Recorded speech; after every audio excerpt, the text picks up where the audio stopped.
যুক্তরাজ্য আওয়ামী লীগের দপ্তর সম্পাদক শাহ শামীমকে যে চটটি কষানো হয়েছিল সেটির ওজন একটু আসলে বেশি হয়ে গিয়েছিল বলে আমার মনে হচ্ছে।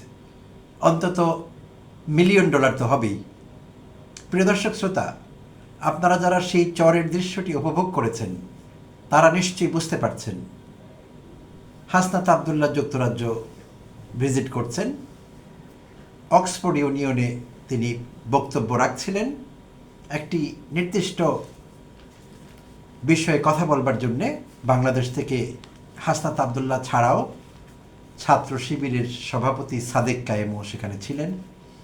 অক্সফোর্ড ইউনিয়ন আমন্ত্রিত একটি অনুষ্ঠানে তারা বক্তব্য রাখবার জন্য সেখানে গিয়েছিলেন। আর যেই বিষয়ে তারা কথা বলছিলেন সেটির শিরোনাম ছিল the student led uprising and the future of post revolutionary Bangladesh. এই ছিল টপিক। এই টপিকের উপর বক্তব্য রাখবার জন্যে হাসনাত আবদুল্লাহ এবং সাদেক কাইমরা যুক্তরাজ্য ভ্রমণ করছিলেন। তো সেই সুবাদে হাসনাত আবদুল্লাহকে যুক্তরাজ্য আওয়ামী লীগ পেয়ে গিয়েছে। বরাবরই তারা যা করেছে, একেবারে জুলাই অভ্যুত্থানের পর থেকে শুরু করে যখনই অন্তর্বর্তীকালীন সরকারের সঙ্গে কিংবা জুলাই অভ্যুত্থানের সঙ্গে যুক্ত পরোক্ষ কিংবা প্রত্যক্ষভাবে এমন যাকেই তারা পেয়েছে বিদেশের মাটিতে, বিশেষভাবে যুক্তরাজ্যে অনেকবার এই আওয়ামী ড্রামা আমরা দেখেছি। তারা কাপুরুষের মতো চোরাগুপ্তা হামলা চালাবার চেষ্টা করেছে, নানা রকম আস্ফালন করেছে। আর এর মধ্য দিয়ে তারা প্রমাণ করেছে তারা কতটা ব্যাংক্রাফট এবং তারা কতটা সম্ভাবনাহীন এবং কতটা অপ্রাসঙ্গিক হয়ে গিয়েছে। কারণ এছাড়া তাদের আর কোনো কিছুই করবার নেই। প্রিয় দর্শক শ্রোতা, যতই দিন যাচ্ছে ততই এটি সুস্পষ্ট হচ্ছে যে আওয়ামী লীগের রাজনীতিতে আর ফিরে আসবার সম্ভাবনা নেই। এটি জার্মানি নাৎসি পার্টি হয়ে যাচ্ছে।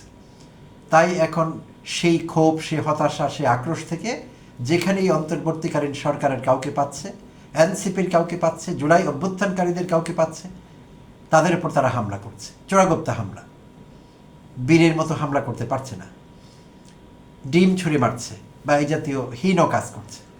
তো হাসনাত আবদুল্লাহ গ্রুপের উপরও ডিম ছুঁড়ে মেরেছিল, মিছিল করেছে, অনেক কিছু করেছে। অক্সফোর্ড ইউনিয়নের বাইরেও তারা মিছিল করেছে, নানা রকম স্লোগান দিয়েছে। তো এটি তারা অনেক দিন থেকে করছে, আর এটির সঙ্গে আমরা অভ্যস্ত। তো এখন শাহ শামীমের কথা বলছিলাম। বেচারা শামীম ছোটোখাটো মানুষ, কৃষকায়, এমন শক্তিশালী একটি চর তার সহ্য করতে পারবার কথা না, কিন্তু দুর্ভাগ্যক্রমে তাকে সেটি সহ্য করতে হয়েছে। কারণ $6 মিলিয়ন মতো হাতা গুটিয়ে এগিয়ে যাচ্ছিলেন হাসনাতের বিরুদ্ধে স্লোগান দিয়ে। ফলাফল তাৎক্ষণিক, দুঃখজনক। তো এটি না হলেই বোধহয় ভালো হতো, কারণ এনসিপির যে সমর্থক সেটি করেছেন তিনি বেশ শক্তিশালী, সুঠামদেহী, লম্বা মানুষ। তুলনায় শাহ শামীম একেবারেই মিনিয়েচার। যাই হোক, তো ফলাফল বোধহয় এটিই হবে আগামী দিনগুলোতে। যদি আওয়ামীরা এই কর্মকাণ্ড অব্যাহত রাখে তারা তাৎক্ষণিক ফল পাবে। যেখানেই সেটি করবে সেখানেই এরকম ফলাফল হাতে হাতে পাওয়া যাবে। তাই এটি না করাই ভালো। শুনলাম কলকাতায় নাকি মোশাররফ করিম ভিজিট করছিলেন, তার স্ত্রী সহ, অভিনেতা মোশাররফ করিম। সেখানে নাকি আওয়ামীরা তাদের উপর হামলা করবার চেষ্টা করেছে বা তাদেরকে হেনস্থা করবার চেষ্টা করেছে। তো মোশাররফ করিম জুলাই অভ্যুত্থান ধারণ করেন, তো সেটি তার অপরাধ। তো এইসব করে কোনো লাভ হবে না। যতই তারা এসব করছে তাদের রাজনীতিতে ফিরবার সম্ভাবনা ততই পিছাচ্ছে, ততই অসম্ভব হয়ে পড়ছে। প্রিয় দর্শক শ্রোতা, যুক্তরাজ্যের মতো দেশে যারা বহু বছর ধরে থাকছেন তাদের অন্তত এই মানবিক বোধটুকু হবার কথা যে কোন পরিস্থিতিতে শেখ হাসিনাকে পালাতে হলো, কোন পরিস্থিতিতে আওয়ামী লীগের চূড়ান্ত পতন হলো। আত্মসমালোচনার কথা বলছি। একটি বার যদি কোনো আওয়ামী নেতাকর্মী আত্মসমালোচনা করতেন যে আমাদের এই অন্যায় ছিল, এই অপরাধ ছিল, আমরা মানবতা বিরোধী অপরাধ করেছি, আমরা দেশের টাকা পাচার করেছি, ব্যাংকগুলোকে ফোকলা করেছি, পুরো ব্যাংকিং সিস্টেম অ্যাসালামের কাছে দিয়ে দিয়েছি, অ্যাসালামের হাতে, এবং আমাদের নেতারা, এমপি, মন্ত্রীরা লক্ষ লক্ষ কোটি টাকা বিদেশে পাচার করেছে। তো যুক্তরাজ্যে থাকা যেসব লোক সেখানে মিছিল মিটিং করে তারা সবাই যে খুব হাই প্রোফাইল এরকম না। তারা কষ্টার্জিত পয়সা উপার্জন করে সেখানে পরিশ্রম করেন, খেটে খান। কিন্তু কি এই অসুস্থতা, কি এই মানসিক ব্যাধি যে কয়েকদিন পর পর মাথাচাড়া দিয়ে ওঠে এবং এরকম উস্কানিমূলক কর্মকাণ্ড করতে হয়। যদি একটিবার তারা তাদের কৃত অপরাধের কথা চিন্তা করতেন, কখনোই এটি করতে পারতেন না। তখন নিজেদের আফসোস হতো, কষ্ট হতো যে আমাদের অন্যায়ের ফল আমরা পাচ্ছি। রিগ্রেট করতেন, অনুশোচনা করতেন। কেউ করেননি, একটি লোকও না। যত আওয়ামীকে চিনি আজ পর্যন্ত দেখিনি কোনো একজন নেতাকর্মী বলেছেন যে এখন আমরা যা ভুগছি সেটি আমাদের কৃতকর্মের ফল। একটি মানুষ দেখিনি। এটি কেমন সংগঠন? কারা করতেন এই সংগঠন? কারা করেন এখনো? আসলে একটি বিরাট প্রশ্নবোধক চিহ্ন সামনে দাঁড়িয়ে যায়। এটি কেমন কথা? এরাও তো মানুষ, মানুষের অনুভূতি কোথায়? হাসিনা যেভাবে নির্বিচারে মানুষ হত্যা করলেন, প্রকাশ্যে এবং গোপনে করেই চলছিলেন। শুধু তাই না, অর্থনৈতিক কেলেঙ্কারি, বাইরে টাকা পাচার করা, কি করেননি? তো সেই সব নিয়ে তাদের কোনো লজ্জা নেই, তাদের কোনো রিগ্রেট নেই, কোনো অনুশোচনা নেই, দুঃখ নেই, কিচ্ছু নেই। একটি ভয়ঙ্কর পরিস্থিতি। ভাবতেই পারছি না যে মানুষ কি করে এরকম হয়। আওয়ামী লীগ করলে কি মানবিক অনুভূতি থাকতে নেই? তাই বোধহয় শেখ হাসিনা আমলের শেষের দিকে লোকেরা একে অপরকে বলতেন যে তুই তো মানুষ না, তুই একটা ছাত্রলীগ, তুই একটা আওয়ামী লীগ। নিশ্চয়ই আপনারাও শুনেছেন লোককে এসব কথা বলতে। তো তখন চিন্তা করতাম যে আসলে এই দলটি, এই দলের ইমেজ, এই দলের নেতাকর্মীরা তাদের ইমেজ কোন জায়গায় গিয়ে পৌঁছেছে যে মানুষ বলছে তুই একটা আওয়ামী লীগ, তুই একটা ছাত্রলীগ, তুই একটা যুবলীগ। কি ভয়ঙ্কর কথা! অর্থাৎ অমানুষের সঙ্গে সমার্থক করে দিয়েছে এই দলগুলো যারা করেন তাদেরকে। তো আমার কথা হলো, তারা আওয়ামী লীগ করেছেন, ভালো কথা। অনেকেই না বুঝেই করতেন, হায় আফা করতেন। কেন করতেন জানতেন না, ছাগলের 3 নাম্বার ছিলেন, পা তুলে তুলে নাচতেন। আর কিছু আছে ধুরন্ধর, চালাক, কানিং যারা, তারা টাকা পয়সা মেরে বিদেশে আছেন, ভিলা কিনেছেন, বিভিন্ন জায়গায় রিসোর্ট বানিয়েছেন, কিনেছেন, সেখানে আছেন। সো আর ছাপোষাগুলোর কথা বলছি, এরা কেন নাচে? কি বুঝে নাচে এরা? আওয়ামী লীগ তো কোনো ধর্ম না রে ভাই, যে আওয়ামী লীগ করলে সওয়াব হবে, আওয়ামী লীগ করলে ব্যস্ত যাবো, বিষয়টা এরকম না। আর একসময় আপনি করতেন না বুঝে, ভালো কথা। কিন্তু সব কিছু যখন আলোতে আসলো জুলাই অভ্যুত্থানের পর, সব কিছু পরিষ্কার। আপনার দল কি করেছে, আওয়ামী লীগ কী করেছে, এর অঙ্গ সংগঠনের নেতাকর্মীরা কী করেছে, সব কিছু একেবারে পরিষ্কার, স্বচ্ছ। এখনও কি তার সেই দলের জন্য লাফালাফি করতে হবে? এখনও মারামারি করতে হবে? ভিডিও অডিও হাসিনাকে পাঠাতে হবে যে আমি যুক্তরাজ্যে এরকম লাভ দিয়েছি, 20 হাত উঁচু দেয়াল টপকে গিয়েছি লাভ দিয়ে, হাসনাত আবদুল্লাহর উপর লাভ দিয়ে একটা ডিম ছুঁড়েছি? এটি দেখাতে হবে হাসিনাকে? নিউ ইয়র্কে এক অর্বাচীন এটি করেছিলেন, হাসিনাকে আবার ক্লিপও পাঠিয়েছিলেন, মনে আছে আমাদের প্রিয় দর্শক শ্রোতা। সো এই নাটক আমাদের আর কতদিন দেখতে হবে জানি না, কিন্তু যতই তারা এই নাটক করবেন, নাটকের এপিসোড যত বাড়তে থাকবে, তাদের রাজনীতিতে ফেরা তত সুদূর পরাহত হতে থাকবে। সম্ভব হবে না আর কখনই, আসলে কোনো ওয়ে নেই।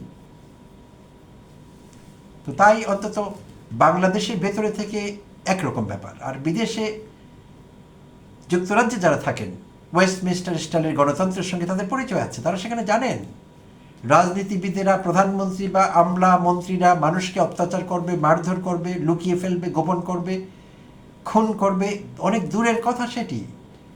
সামান্য কথা পর্যন্ত এদিক ওদিক হলে যুক্তরাজ্যের সরকার পতন হয়। গত কয়েক বছরে কয়বার সরকার পতন হলো? সরকার টার্ম পূরণ করতে পারে না, কারণ ওখানে স্টাইলটি এরকম।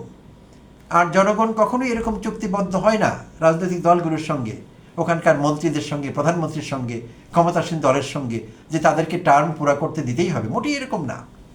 5 বছরের টার্ম ভালো কথা, কিন্তু যখনই জনগণ আপসেট হন, জনগণ আর পছন্দ করেন না তাদের কর্মসূচি, তাদের আদর্শ, তাদের উদ্দেশ্য, তাদের সরকার পরিচালনা, সোজা না, রেড কার্ড দেখিয়ে দেওয়া হয়, ব্যাস শেষ। এখন সরকারের বয়স 1 বছর হয়েছে কি 6 মাস হয়েছে কি 3 বছর হয়েছে, নোবডি কেয়ার্স। কেউ কেয়ার করে না ওটা নিয়ে, কারো মাথা ব্যথাও নেই। এটিই গণতন্ত্র। এটি আমাদের দেশের মতো না যে একবার আমি ক্ষমতায় গিয়েছি তো আমার নাতি পর্যন্ত ক্ষমতায় থাকবে। না, আমরা কারো কাছে দেশ লিজ দেইনি। আমরা হাসিনার কাছে দেশ লিজ দেইনি, বিএনপি যখন ক্ষমতায় ছিল তাদের কাছেও আমরা লিজ দেইনি। আর লিজ দেইনি সেটির প্রমাণ হলো ক্ষমতায় থাকতে পারেনি, বিএনপিও পারেনি। বিএনপি এবং হাসিনা এবং তার দল আওয়ামী লীগ রোলার কোস্টারের মতো আসা যাওয়া করেছে ঘুরে ফিরে। কিন্তু হাসিনা মানবতা বিরোধী অপরাধ করার মাধ্যমে টিকে ছিল 15 বছর। আর হাসিনার পতন হয়েছে চূড়ান্ত পতন, লজ্জাজনক পতন, এমন পতন যে ফিরে আসবার কোনো সম্ভাবনা থাকে না। হ্যাঁ, 20, 30, 50 বছর পরের কথা জানি না, কিন্তু আগামী কয়েক বছরের মধ্যে ফিরবার কোনো সম্ভাবনা নেই, কারণও নেই কোনো। কারণ লোকেরা জাজ করতে শিখেছে, লোকেরা বুঝতে শিখেছে, বাংলাদেশের লোকেরা এখন লোক অনেক সচেতন। তারা যখন দেখছে যে এই লোকটির নেতা কর্মী থেকে শুরু করে কোনো একজন সদস্যের মধ্যে কোনো অনুতাপ নেই, অনুশোচনা নেই, দুঃখবোধ নেই, মানবতা বিরোধী অপরাধ করবার কারণে তারা রিগ্রেট করছে না মোটেই, কখনো না, তখন এই দলটিকে মানুষ আর দল মনে করে না। এই দল যারা করেন সেই মানুষগুলোকে মানুষ মনে করে না, করবার কোনো কারণ থাকে না।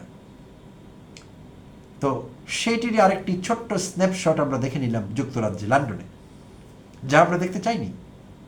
খুব কি দরকার ছিল হাসনাত আবদুল্লাহর উপর ডিম ছড়ার? হাসনাত আবদুল্লাহ একাই জুলাই অভ্যুত্থান করেননি, জুলাই অভ্যুত্থান করেছেন বাংলাদেশের কোটি কোটি মানুষ, শুধু আওয়ামীদের বাদ দিয়ে। আওয়ামীদের বাদ দিলেও তো বাংলাদেশে আরো অন্তত 16-17 কোটি মানুষ থাকে। তো কজনকে ডিম ছড়বে তারা? কজনের বিরুদ্ধে ব্যবস্থা নেবে? লাভ নেই এসব করে। তো এইসব থেকে তাদের দূরে থাকতে হবে। আর এটির কনসিকুয়েন্সও কিন্তু তারা সাফার করছে। ইডিয়টগুলো সেটিও বুঝতে পারছে না। যে বিক্ষোভ সমাবেশ তারা করেছে সেখান থেকে কিন্তু কয়েকজনকে পুলিশ গ্রেপ্তার করেছে, এবং যুক্তরাজ্য থেকে কিন্তু আওয়াজ উঠেছে এরা কারা, এদেরকে গ্রেপ্তার করো, দেশে পাঠাও, এবং একটা সময় আসবে এদেরকে ডিপোর্ট করা হবে, এরা থাকতে পারবে না। যুক্তরাষ্ট্র হোক, যুক্তরাজ্য হোক, এই পচা রাজনীতি নিজের পকেটে রাখতে হবে, নিজের ঘরে। ওইসব দেশে এসব আস্ফালন দেখি কোনো লাভ নেই। আর ওরা ঠেকেনি যে তোমার এসব গুন্ডামিকে তারা মানবাধিকার বলে মর্যাদা দেবে এবং সেগুলো স্বীকৃতি দেবে, মোটেই না। সব দেশের লোকের এখন বিরক্ত, ইমিগ্রেশনের উপর টোটাল বিরক্তি এসেছে মানুষের। আর এইসব গুন্ডামি বিদেশে করলে এপ্রিসিয়েট করবে বিদেশিরা, সেই দিন কিন্তু শেষ হয়েছে বহু আগেই। ধরে ধরে খুঁজে খুঁজে সিসিটিভি ক্যামেরায় ধরবে, খুঁজবে, জেল খাটাবে, ডিপোর্ট করবে, এবং এটি করাই দরকার। তারা কেন করছে না সেটি আমি অবাক হচ্ছি। It is time did it, করা দরকার এটি। প্রিয় দর্শক শ্রোতা, অনেক অনেক ধন্যবাদ জানবেন সঙ্গে থাকবার জন্য।